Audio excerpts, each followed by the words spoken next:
विद्यार्थी मित्रांनो, उद्या म्हणजे 28 जुलै ते 30 जुलै म्हणजे 28, 29, 30 या दरम्यान इंजिनिअरिंगचे व MBAचे ऑप्शन फॉर्म सुरू होणार आहेत. विद्यार्थ्यांनी लक्षात ठेवा, या 3च दिवसाच्या आत तुम्हाला ऑप्शन फॉर्म भरायचे आहे. दुसरा कोणतंही एक्सटेन्शन मिळणार नाही.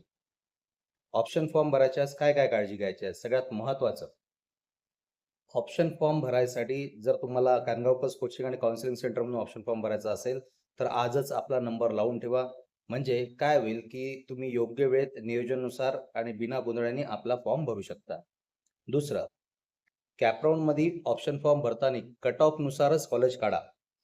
कट ऑफनुसार कॉलेज काढल्याने काय होईल, कारण की यावेळेस एक चेंज झाला आहे. तुम्ही प्रत्येक राऊंडला जेव्हा बेटरमेंट कराल, राऊंड 1ला बेटरमेंट कराल तर ₹1000 लागेल, राऊंड 2ला बेटरमेंट कराल तर 2000, राऊंड 3ला बेटरमेंट कराल तर 3000. त्यामुळे शक्यतोवर तुम्हाला पहिल्या राऊंडमध्येच कॉलेज मिळायला हवं, असे कॉलेजेस कट ऑफमध्ये ठेवावे. ठीक आहे. त्यानंतरचा मुद्दा, ऑप्शन्स भरताना हे लक्षात ठेवा, ऑप्शन 50 पेक्षा जास्त असायला नको. कारण की तुम्ही जास्त ऑप्शन्स टाकाल, गोंधळून जाल. त्यामुळे तुमच्या कट ऑफमध्ये बसणारेच 50 ऑप्शन. 50च्या खालती असेल तर फारच छान, पण मॅक्सिमम 50 पर्यंत ऑप्शन्स ठेवा, जे भरण्यास सोपी असतात.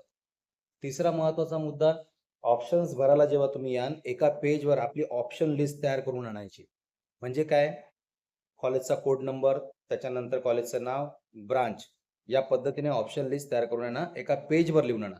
ते भरण्यास सोपी जाईल आणि तुमचा पण ऑर्डर चुकणार नाही. असं व्हायला नको, की मी हे पहिलं टाकलं, हे दुसरं टाकलं. सरळ-सरळ आपली लिस्ट एका कागदावर लिहून आणायची. चौथा महत्त्वाचा मुद्दा, जर कोणत्या विद्यार्थ्याची ऑप्शन लिस्ट तयार नसेल, तर आम्ही त्यांना मदत करू ऑप्शन लिस्ट काढून देण्यासाठी. तर विद्यार्थ्यांना लक्षात ठेवा, जर तुम्हाला कानगावकर कोचिंग आणि काउन्सिलिंग म्हणून फॉर्म भरायचा आहे, तर आजच आपला नंबर लावून ठेवा.